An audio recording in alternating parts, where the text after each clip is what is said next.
खेती करते हैं तो इस समय की गई एक छोटी सी गलती आपकी पूरी फसल को नुकसान में डाल सकती है।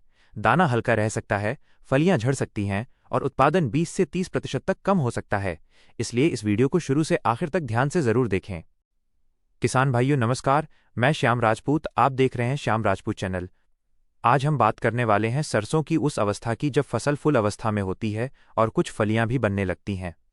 बहुत सारे किसान भाइयों का यही सवाल रहता है कि इस समय पानी दें या नहीं, कौन सा स्प्रे करें, क्या सावधानी रखें और आगे कितनी सिंचाई करनी है। आज मैं आपको पूरी सटीक जानकारी देने वाला हूं। सबसे पहले आपकी फसल की उम्र समझ लेते हैं। आपने सरसों की बुवाई 10 अक्टूबर को की थी और आज तारीख है 17 दिसंबर। इस हिसाब से आपकी सरसों की फसल लगभग 68 दिन की हो चुकी है। यानी आपकी फसल अभी फूल से फलियां बनने की बहुत ही नाजुक और महत्वपूर्ण अवस्था में है। यही वो समय होता है जब फसल का भविष्य तय होता है कि उत्पादन अच्छा आएगा या नहीं। अब सबसे पहले बात करते हैं सिंचाई की। इस अवस्था में सबसे ज्यादा गलती किसान भाई यही करते हैं कि या तो जरूरत से ज्यादा पानी दे देते हैं या फिर बिल्कुल पानी नहीं देते। अगर आपकी मिट्टी में नमी की कमी है, ऊपर की मिट्टी सूखी दिखाई दे रही है और पौधे हल्के पीले पड़ने लगे हैं, तो इस समय हल्की सिंचाई बहुत जरूरी है। ध्यान रखें, पानी कभी भी भराव वाला न दें। सिर्फ हल्की सिंचाई करें ताकि नमी बनी रहे। ज्यादा पानी देने से फूल झड़ने लगते हैं और फलियां ठीक से सेट नहीं होती। अगर आपने इससे पहले 50 से 55 दिन की अवस्था पर सिंचाई कर दी है और अभी मिट्टी में पर्याप्त नमी है, तो इस समय सिंचाई को टाल भी सकते हैं। लेकिन अगर खेत में दरारें दिखने लगी हैं तो सिंचाई जरूर करें। ये सिंचाई दाना भराव के लिए बहुत जरूरी होती है।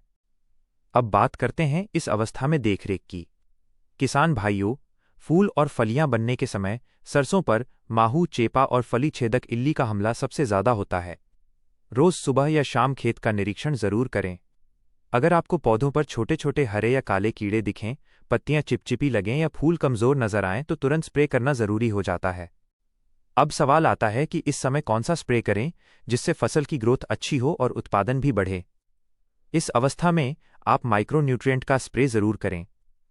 1 एकड़ के लिए आप 19 घंटे 19 मिनट 19 सेकंड वाटर सॉल्युबल खाद 5 ग्राम प्रति लीटर पानी में घोलकर स्प्रे कर सकते हैं।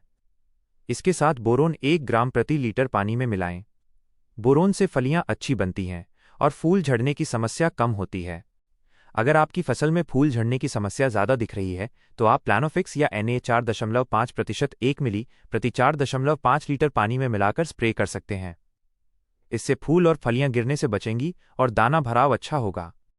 अगर कीट दिखाई दे रहे हैं तो इमिडाक्लोप्रिड 17.8 SL 0.3 मिली प्रति लीटर पानी में या थायोमेथोक्साम 0.25 ग्राम प्रति लीटर पानी में स्प्रे कर सकते हैं।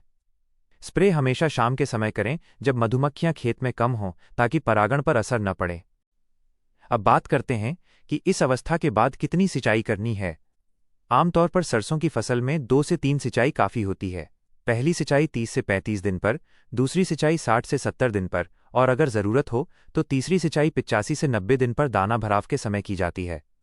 आपकी फसल अभी 68 दिन की है, यानी ये दूसरी सिंचाई का सही समय है। इसके बाद अगर मौसम ठंडा है और मिट्टी में नमी बनी रहती है तो तीसरी सिंचाई की जरूरत नहीं पड़ती। लेकिन अगर मार्च की शुरुआत में गर्मी बढ़ने लगे और मिट्टी सूखने लगे तो हल्की सिंचाई कर सकते हैं। ध्यान रखें, सरसों की फसल में आखिरी सिंचाई हमेशा सावधानी से करें। कटाई से 20 से 25 दिन पहले पानी बिल्कुल न दें, वरना फसल गिर सकती है और दाना काला पड़ सकता है। अब एक बहुत जरूरी बात, इस समय नाइट्रोजन की ज्यादा मात्रा देने की गलती बिल्कुल न करें। ज्यादा यूरिया देने से फसल लंबी तो हो जाएगी लेकिन फूल और फलियां कमजोर हो जाएंगी। इसलिए संतुलित पोषण ही दें। किसान भाइयों, अगर आप चाहते हैं कि आपकी सरसों की फसल अच्छे से ग्रोथ करे, दाना मोटा आए और उत्पादन बढ़े, तो इस समय